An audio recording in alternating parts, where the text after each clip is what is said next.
Good evening, ladies and gentlemen, and welcome to the 7 o'clock main news. In tonight's headlines, Kuwait Red Crescent Society affirms its constant support to the people of Gaza as it donates 2 ambulances to the Gaza Strip. US President Barack Obama plays down the prospect of imminent US military action in Syria, saying that there is no immediate strategy to fight IS militants there. The new Turkish Prime Minister announces a new cabinet keeping key members of the economic management team.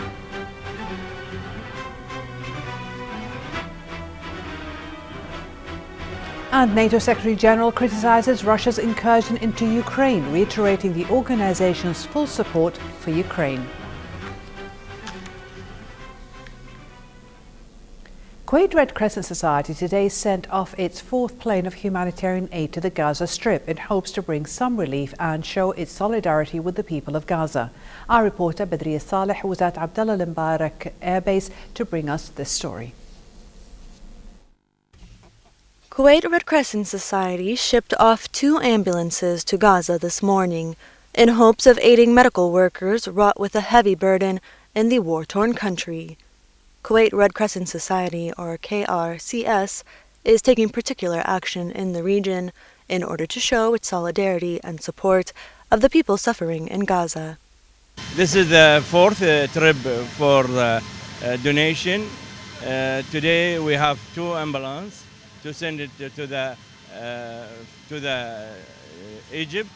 Then through the Egypt we'll send it to the Rafah gate for the people in the Palestinian and Gaza. Before this is a trip, it was 3 trips also. We send medicals and medicine for the people there in the hospital. We distributed already through the Palestinian Red Crescent and Ministry of Health Palestinian. Also, we distributed all the donation to all the hospitals in Gaza. So far, the war has left over 2,000 Palestinians dead, the majority of whom were civilians. Another 10,000 have been left injured, leaving medical aid in high demand and short supply. KRCS has been sending planes full of medical supplies ever since the fighting broke out. This time round, the society decided the need for ambulances was priority, to be used to transport the sick and injured, as Gaza is fighting to make do without, since Israel is allegedly deliberately attacking the medical vehicles. The donation left Al-Maaraj Air Force Base this morning and is expected to land in Egypt today, where they will be driven across the border to the expected recipients. At Al-Maaraj Air Force Base, this is Badriya Saleh reporting for the English News. Palestinians said they will head to the UN for a clear resolution demanding Israel's withdrawal of the 1967 borders and threatened to go to the International Criminal Court if the resolution is not passed at the UN Security Council. From the West Bank, Fatima Abdel Karim has the story. Senior Palestinian officials said they will turn to the United Nations mid-September to demand a deadline to end the Israeli occupation of the Palestinian territories occupied in 1967, with a complete withdrawal granting sovereignty to the emerging Palestinian state. The Palestinian plan now is to go to the Security Council in order to demand action to force the Israelis to withdraw their troops and their settlers from the Palestinian territories that were occupied in 1967, and to enable the Palestinian state to exercise its sovereignty. The Palestinians warned that if the Security Council rejects the initiative, they will open their cases against Israel at the International Criminal Court. There is a plan to go for all of the UN institutions, but in my opinion, even if there is success of the Security Council resolution or not,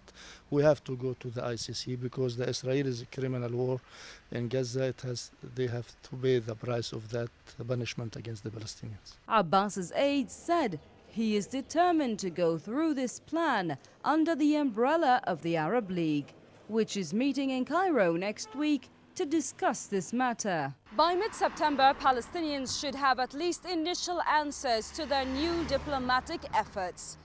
However, it seems very clear at the beginning of this new political battle that it will not be an easy one. Fatma Abdul Karim, Kuwait TV, Ramallah, Palestine. US President Barack Obama played down the prospect of imminent US military action in Syria, saying there is no immediate strategy to fight Islamic State or IS militants. The US already is striking IS targets in Iraq, and officials have said the president is considering similar action in neighboring Syria in the wake of the murder of American journalist James Foley. Speaking during a news briefing in Washington, Obama said confronting IS militants requires a regional strategy with support from other countries in the region. He said it was time for countries in the region to have a more determined stance about the aims of extremist groups.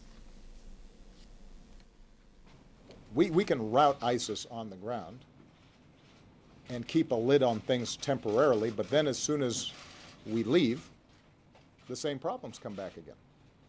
So we've got to make sure that Iraqis understand, in the end, they're going to be responsible for their own security, and part of that is going to be the capacity for them to make compromises. It also means that states in the region stop being ambivalent about these extremist groups. Financing some of these groups.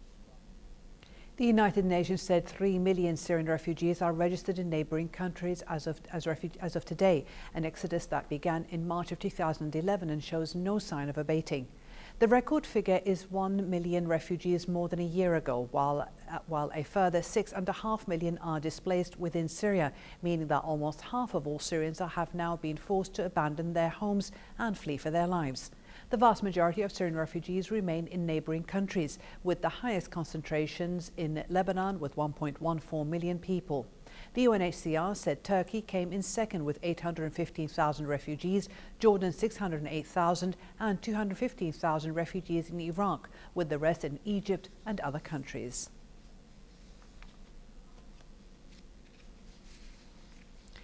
Abdullah Thani has stepped down as Libya's Prime Minister in a move to end the power struggle in the country. The cabinet said it was resigning to enable the elected parliament to choose a new inclusive government. In its resignation statement, the government said it hoped Parliament, which it described as the only legitimate authority in the country, would form a new government capable of re-establishing security and building a lawful society. The militia, which seized the capital Tripoli last week, has called for the elected MPs to be replaced by the previous body, the General National Congress, or the GNC. The announcement came 3 days after Libya's GNC officially replaced by the parliament elected in June, named Omar al-Hassi, to form an emergency government. Iranian Foreign Minister Mohammad Javad Zarif said Tehran hoped to reach a positive result in talks with world powers on its nuclear program ahead of a November deadline, thanks in part to support from Russia. Zarif was speaking at a news conference today with his Russian counterpart Sergei Lavrov. Iran and global powers are working to strike a comprehensive agreement by a November 24th deadline, under which Iran would curb its nuclear activities in exchange for an easing of economic sanctions that have crippled the economy. Russian Foreign Minister Sergei Lavrov said Moscow advocated a solution that would acknowledge Iran's right to peaceful nuclear activity.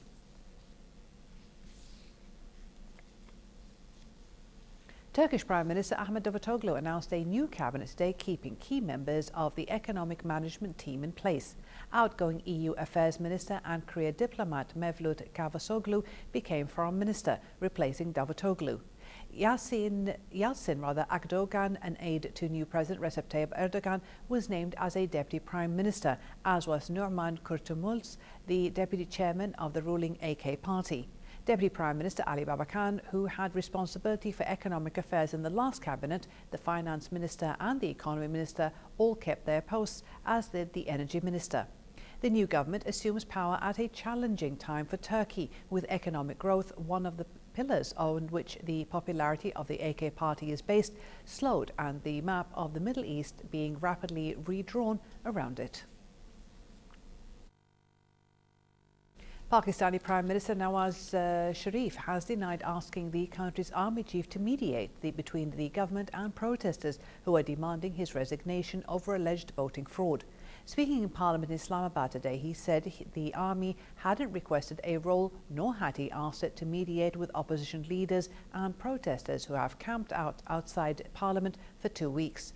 His statement came a day after General Raheel Sharif met with Imran Khan and Tahir al-Qadri, who are leading parallel anti-government protests.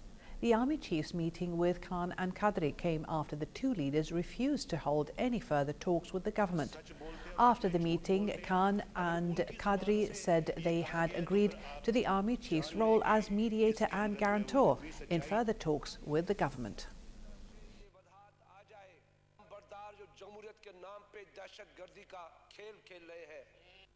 कि किसी किस्म का सालसी का किरदार ना फौज ने मांगा है ना हमने.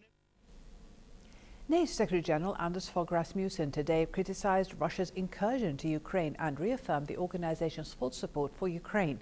He said at a news conference in Brussels that despite Moscow's denial, it's now clear that Russian troops have illegally crossed the border into eastern and southeastern Ukraine.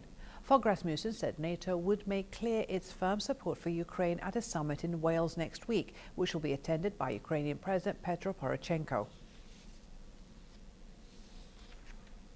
We condemn in the strongest terms Russia's continued disregard of its international obligations.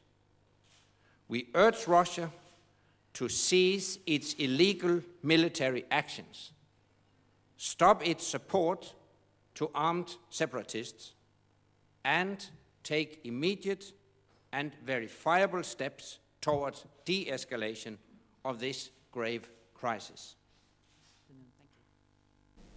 A senior UN human rights official said today that a total of 2,593 people, including civilians as well as Ukrainian and separatist fighters, were killed in eastern Ukraine since mid-April. Gianni Magazzini from the Office of the High Commissioner for Human Rights said that currently an average of 36 people are killed in Ukraine per day. Magazzini, who was speaking after the publication of a report by a UN monitoring mission, said civilian casualties would continue to rise if armed groups in the east prevented the local population to flee the fighting. The death toll was nearly 400 more than that was given in the report, which covered the period up to August 17th. The report accused pro-Russian separatists of a wide array of human rights abuses, including murder, abductions and torture, and said they were receiving a steady supply of sophisticated weapons and ammunition. Malaysia Airlines will cut 6,000 workers as part of a $1.9 billion overhaul to revive its damaged brand after being hit by double passenger jet disasters. The staff reduction announced today represents about 30% of its current workforce of 20,000. Khazanah National, the state investment company that owns 69% of the airline, declared the overhaul includes the establishment of a new company that will take over the existing Malaysia Airlines business and its reduced staff. Khazanah, which previously announced that it plans to take 100% ownership, aims to restore Malaysia Airlines to profitability by the end of 2017 and then relist its shares on the stock exchange by the end of 2019. Senegal's health ministry confirmed today a first case of Ebola, making it the fifth West African country to be affected by the outbreak. Health Minister Awa-Marie Coll-Seck told reporters today that a young man from Guinea was confirmed to have contracted the virus. The man was immediately placed in quarantine. The current outbreak, which began in Guinea, has killed more than 1,500 people across the region. At least 3,000 people have been infected with the virus. The World Health Organization has warned it could get much worse and affect more than 20,000 people.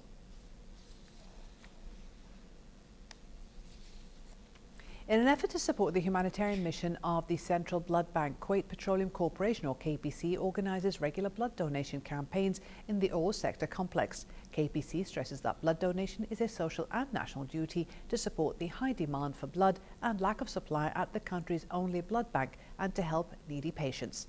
The event was held in the main lobby of the compound of the oil sector, and Senegal has more in this report.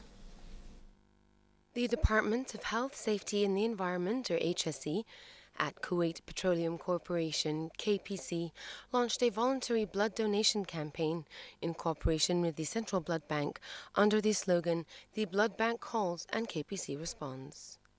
The campaign, regularly organized by KPC, is aimed at contributing to the high and ever-growing demand for blood at Kuwait's only blood bank, which serves the whole country, and is part of the corporation's active role in the community and its social responsibility, which is an integral part of KPC's vision and mission.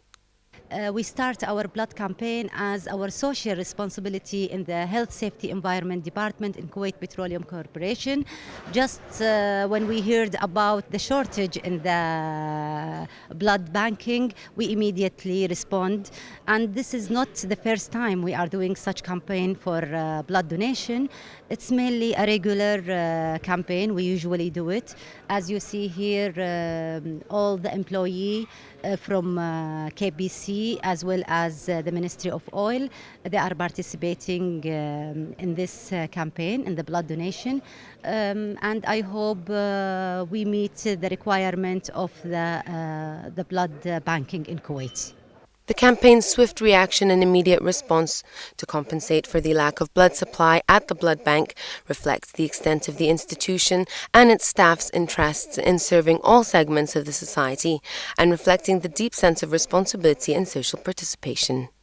This initiative is a simple contribution made by oil sector employees, and it also promotes volunteer work and elevates the values of humanitarian and charitable efforts, something which all employees from various state sectors in the country take great interest in.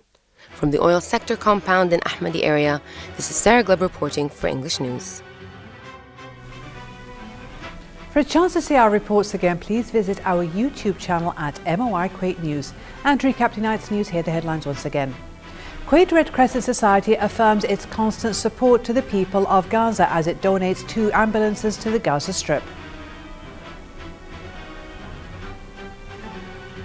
US President Barack Obama plays down the prospect of imminent US military action in Syria, saying that there is no immediate strategy to fight IS militants there. The new Turkish Prime Minister announces a new cabinet keeping key members of the economic management team.